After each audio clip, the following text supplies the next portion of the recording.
Hey guys, so you know my fourth hardcore world that I spent hundreds and hundreds of hours on with these amazing builds like the cathedral, which alone took me a couple months to complete?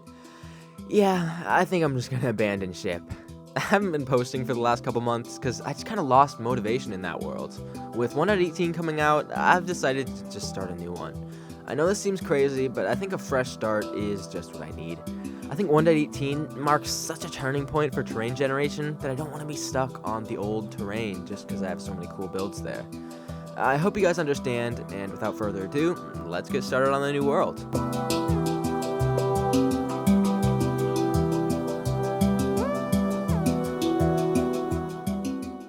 Each episode of this hardcore series is going to be a lot longer term than the old hardcore series. I really want to get a lot of progress done in each episode, and hopefully in this first episode we can get pretty close to back to where we were in the old hardcore world. As always in a new hardcore world, getting a bed is the absolute top priority. Early game, mobs pose a much bigger threat than most people realize, so being able to sleep through every night is beyond important. After grabbing wood and making an axe, I got enough wool to make a bed. I can't stress this enough, a bed is the single most powerful tool in a hardcore world, at least early game. I never like to build at spawn, as I like to find terrain that I find inspiring. In all my hardcore worlds, after rushing a bed, I like to explore the world a little bit to find an area that I like. I found a small ocean and decided to do ocean travel, as shipwrecks are the safest early game source of iron, as well as boats and not using hunger. I'll talk more about this later, but caving is probably the most dangerous thing you can do in a hardcore world, regardless of how late game you are.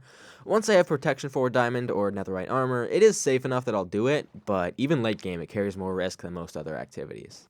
In any case, I found a ruined portal that had some nice goodies, and then looted a very scuffed shipwreck to get quite a bit of iron and my first diamond. The ocean turned out to be more of a lake, so I had to go on land for a little bit before finding an ocean. I ended up sleeping my first night at a ruined portal I came across. At this point, I had enough iron for almost a full set of iron armor. I kept exploring for about a half an hour, looting shipwrecks and buried treasure in order to get me started with a really nice set of materials. Eventually, I came across a jungle that had a really nice intersection of biomes around it. In the plains nearby, there was a nice little floating island, as well as an east-facing coast with a village right nearby.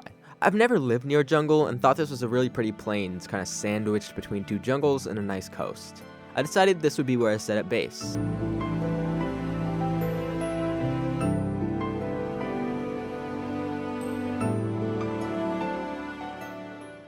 An east-facing coast is important because if you have a coast that faces either east or west, you can tell exactly when you can sleep through the night. If you're at water level, as soon as the sun touches the horizon on a west-facing coast, or as soon as the moon breaks the horizon in an east-facing coast, I know I can sleep. This is just a nice little quality of life improvement to avoid spamming right-click on a bed every 10 minutes. In any case, I decided that this would be my home. I set down a bed and crafted some chests where I could finally clear out my inventory. Other than a bed, protection 4 diamond armor with feather falling on the boots is the #1 thing that keeps our hardcore world going. No matter how careful I am, there will be times when dangerous situations present themselves. Keeping these dangerous situations to an absolute minimum and making sure that I survive dangerous situations I can't avoid are really the only two things that determine if I survive in the hardcore world. With this being said, obtaining and enchanting diamond armor was my first objective now that I had a home base. Speaking of avoiding dangerous situations though, strip mining is the hardcore world's best friend. Sure, caving probably isn't going to kill me if I'm careful, but probably isn't good enough over a long enough time span. Especially in 1.18, caves are incredibly dangerous. If I spend enough time in caves, there will be enough rolls of the dice that 2 creepers will drop on my head and instantly explode, or 5 skeletons will box me into a corner, or any number of scenarios that don't really seem plausible to survive. This is my thought process for my strip mining only policy. 1.18 is interesting because there isn't only one Y level that's best to mine at for all ores. I decided to focus on 3 ores and make 3 separate strip mines for each. I made a copper mine at Y48, an iron mine at Y16, and a diamond mine at Y-56. Doing the safe 2x1 dig down method, I dug straight down to each Y level and made a water elevator to make getting up and down really fast. I didn't have soul sand yet, so I just had to swim with the water stream normally for the time being. I also used signs to allow myself to just drop down into the water at the bottom. I strip mined for a few hours, mostly for diamonds and a little bit for iron since I was running low at this point. I crafted full diamond armor, and my next objective was to enchant it. This would be really easy in a world where I could play it risky, but getting experience levels is pretty tedious early game if I don't want to risk dangerous situations. I could have made an XP farm, but honestly I didn't want to build anything really ugly that I'd just tear down later, so I figured I'd just do it the slow way. I also needed a lot of leather to make bookshelves to get the best enchantments. Usually in hardcore worlds, I just rush villager trading instead of trying to use the enchantment table, but this time around, I want my villager setup to look really nice. I'll talk more about this later, but some of the materials I want to use to build villager infrastructure is very dangerous to gather. For this reason, I wanted full protection for diamond armor before I built any villager-related things. But with that in mind, I needed a fully upgraded enchantment table. First, I built a small tree farm that I build in almost every world. It's really more of a sapling collection system, but it helps a lot with not having to stick around and collect saplings for 5 minutes after cutting down each tree. I then gathered wood and built a cow farm, a sheep farm, and a wheat farm, kind of built into the terrain in this cool little stair-step formation. I bred cows, grew sugarcane, and before I knew it, I had more than enough bookshelves for level 30 enchantments. I got levels mostly by breeding animals and fishing. This might seem extremely tedious, which it is, but they also help me progress in other ways. Fishing is excruciatingly slow at first, but once I get a Lure 3 mending rod, it's actually a pretty relaxing and safe way to get experience. I've never had this issue before, but I actually never caught a mending or lure fishing rod while fishing this time, which means I was stuck with an unenchanted fishing rod.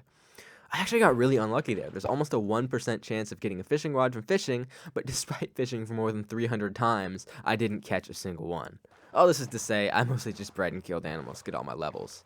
I got a ton of cooked beef as well. While exploring for sugarcane, I found a god apple and a desert temple as well, so that's a really big confidence booster knowing that anything crazy comes up, I have that as a backup plan. Enchanting went really smoothly at first. I got protection 4 on my chestplate and leggings, and protection 3 on my boots. Arguably the most important enchantment is Feather Falling 4 though. This proved really difficult to get, as I kept getting fire protection when I rolled Feather Falling on the enchantment table. Eventually, after much frustration, I did get Feather Falling, protection 4 boots, and I was pretty happy with my armor. I didn't have protection on my helmet yet, but I felt pretty confident in my ability to not die. Finally, we were ready to start gathering materials for the first real build in the hardcore world. I mentioned earlier that I wanted a kind of dangerous block to build my villager infrastructure. That block is calcite. This might seem strange to categorize as a dangerous block to gather, but let me explain.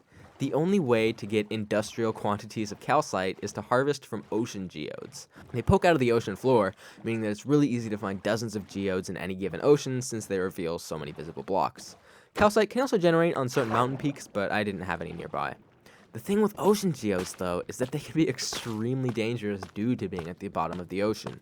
No mobs other than occasional drowned zombies can spawn in oceans, therefore any dry spots with a light level of 0 are massive hotspots for spawns. Spawning hotspots are always something to watch out for, especially in enclosed areas where you can get boxed in. Remember, this is exactly what killed Phil's 5-year hardcore world. Geodes are the perfect environment for this sort of thing, being dark and enclosed. If there's a skeleton in there, it's almost impossible to tower back out of that geode without it shooting at you, and as always, creepers are the big killers, but skeletons are often the reason you aren't able to get away. In any case, now I was prepared. I set off with my shield in hand and protection 4 armor, giving me a sense of security. As it turned out, I got lucky, and there must have been some caves around the geodes I went to. I had hardly any spawns, and I easily could have gathered calcite with no armor, much less protection 4 diamond armor. Survivorship bias aside, this was objectively the right way to do things. I couldn't have known that these geodes were relatively safe until it was too late. I looted 3 geodes and had an inventory full of calcite. I headed home and finally set up some more chests so that I had a place to store my growing hoard of materials. I gathered some sandstone and other materials, and finally, we can do our first real build. Enjoy the time lapse, then we'll talk about what I'm building and why I'm doing things this way.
I hope you enjoyed that, the first time-lapse in quite some time. This is where I'm at right now, and for the rest of the video, we'll be doing things more normally, with narration happening while recording. This build is a villager breeder. I hate scuffed villager setups where they're all over the place, so this time around, I'm going to keep everything organized. One thing I really didn't like about the last hardcore world was the lack of continuity with the build styles. I just kind of built whatever I thought would be cool, and it led to a kind of random build styles that didn't fit together at all. I had the neo-Gothic style cathedral, a kind of Victorian style schoolhouse, and this European seafront village type row of buildings, all supposedly in one village. This time I want to stick to buildings that really fit together. For this world, I see the theme as what I'm going to call fantasy, ancient Greek, or Roman architecture. You'll see as I do more building, but I want very open builds that have that kind of ancient but still structurally sound look. This build isn't actually completely done. I want the palette to be more of a diorite to calcite to smooth quartz, but of course I need villager trading set up to get quartz safely, so for now this is complete enough for me. You can kind of see what I'm going for, where things look very old with rubble and overgrowth, but very precise geometric construction at the same time. I also don't want to stick to realism too much, so I want to keep this kind of questionable utility fantasy vibe going. I really like this build. It feels fun and it feels different, with everything being very open air, but the villagers won't be able to escape or anything. Now we just grab some villagers and bring them over to the villager breeder.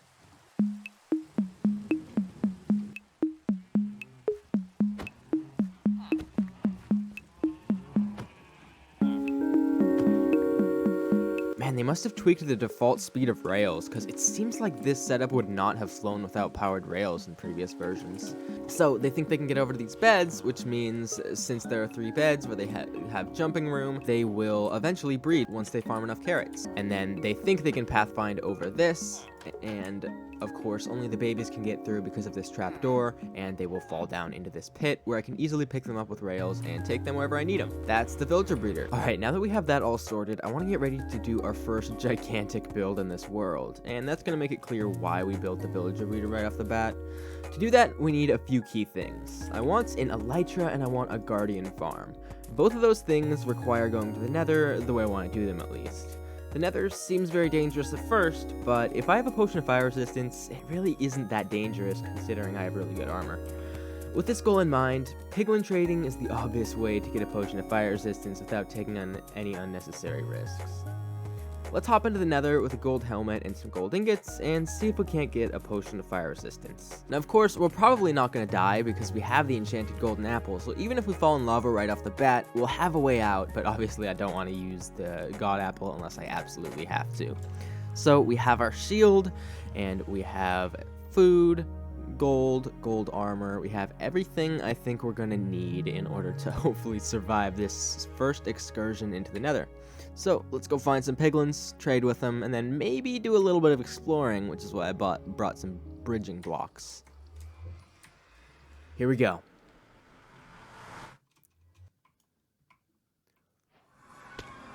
Ooh, okay, Crimson Forest. That's always a little scary since there are hoglins here. But overall, a very safe spawn comparatively. Hoglins over there. We won't go over there. Let's see if we can get these guys to trade. We'll put them in a boat. Or at least a couple of them we'll put in a boat. That way, they definitely won't despawn or anything. And yeah, we have 34 pieces of gold. Ooh, whoa, I got ender pearls. That's crazy. That's really unlikely. Maybe we'll go find some gold ore around here. Still, oh, there we go. Thank you.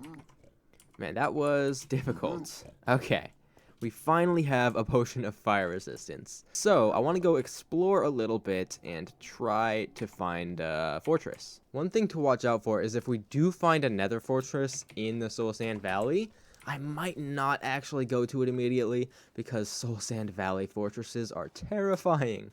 Basically, because skeletons are the only other mob that can spawn in this biome, Soul Sand Valley. Oh, and I see a fortress.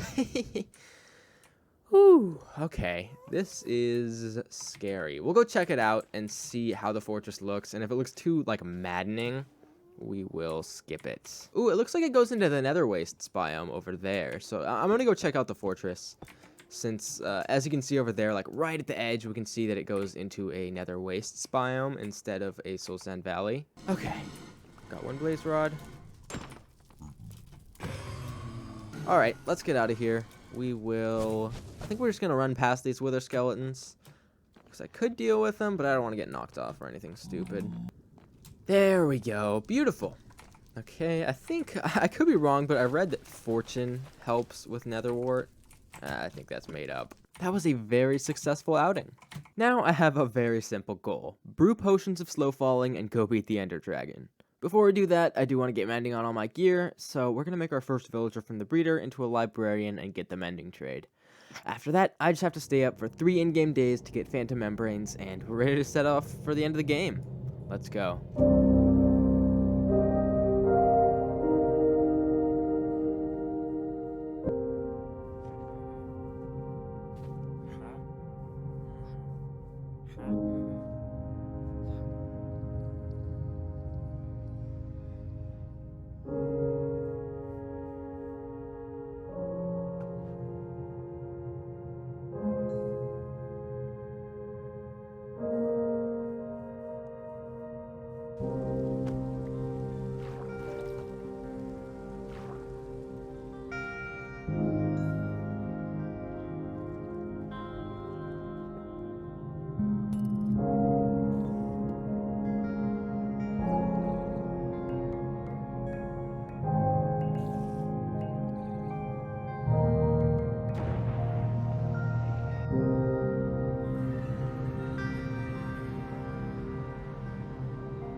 So everything went well except for that terrifying visual bug where it looked like I fell through the obsidian platform at the beginning. For the end fight, I used a texture pack to make the carved pumpkin UI less ugly, so if any other blocks like the obsidian and bedrock look different, that's why. Now it was time to get myself an elytra. I hopped through the end gateway and turned my render distance all the way up to 48 chunks to see if there was an end city nearby. Luckily there was, and I headed over. The dragon fight turned out to be a non-issue with getting knocked up into the air, so I still had tons of slow falling potions, which is really important for raiding end cities without an elytra. I towered up, grabbed the elytra, and booked it back home before anything bad could happen. Now I finally have an elytra in this world, as well as one singular shulker box for now. This might surprise some of you, but at this point I'm 117 in-game days into the world. Not even beating the game in 100 days seems really slow, but that's kinda how it is if you really want to make sure you don't die. Speaking of which, I am flying very close to the sun in terms of not lighting up my area. I didn't want to torch spam, so I've been waiting to get sea lanterns that I can easily cover up with moss carpets, but it's time to get on that. As you can probably guess, it's time to build up some farms. The 2 farms I want to build right now are a creeper farm for rockets, and of course, a guardian farm for that sweet, sweet prismarine. I'm going to start to build up an industrial area where I can have big ugly farms so that I don't have to try to hide them in my base. I'm going to build the industrial district around the ocean monument I'll be building the guardian farm at. Eventually, I might spruce it up, but for now, we'll just build them out of whatever materials we have. Let's get those 2 farms built up now. I'm going to use the guardian farm by Shulkercraft that I built in my last world, and a creeper farm I kind of designed myself, but really it's just based on farms I've seen before. Everything went super well. I decided to just use a creeper farm designed by Shulkercraft, the same person who designed the guardian farm I'm building right now. I didn't bother filming the creation of the creeper farm because it's just placing blocks. It isn't interesting or dangerous like the guardian farm. So here we are now with all this in place and 2 amazing farms right next to each other. Again, I'm not building anything out of prismarine right now, but I just think sea lanterns are a great light source that aren't super ugly, but more importantly are really easy to cover up with moss carpets. Here's the creeper farm. It's just a really simple, very small farm. I don't really need that much gunpowder. I just need enough to give me enough rockets to do basically whatever I want. As always, if you want to see how these farms work or build them yourself, go check out the links in the description to Shulkercraft. I love Shulkercraft. Their farms are the perfect balance between efficiency and ease of building, so go check them out in the description. In any case, I've been doing a ton of work back home as well, and we can finally get over there easily now that we have rockets. As you can see, I've already started lighting up my area, although I don't have any moss carpets yet, so they're just kind of out in the open. But the main thing I've been doing is the villager stuff. I have this little zombificator here, who's just a named zombie, so that we can convert these guys. And this is where I'm going to be getting all of my emeralds. As you can probably tell, the big build I want to get going is our villager trading hall. Since it's going to take a lot of quartz, I need to set up farmer villagers and masons. I built a melon and pumpkin farm under here, as you can see, and that is going to be where we get all of our emeralds.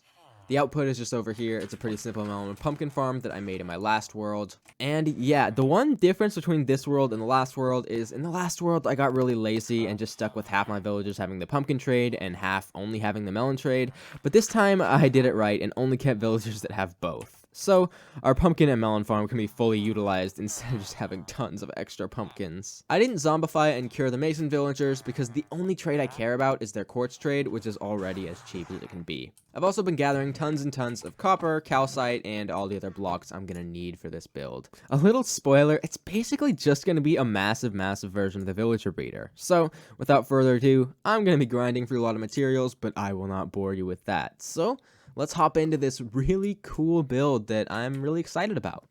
Let's go.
Okay, so that was a big build.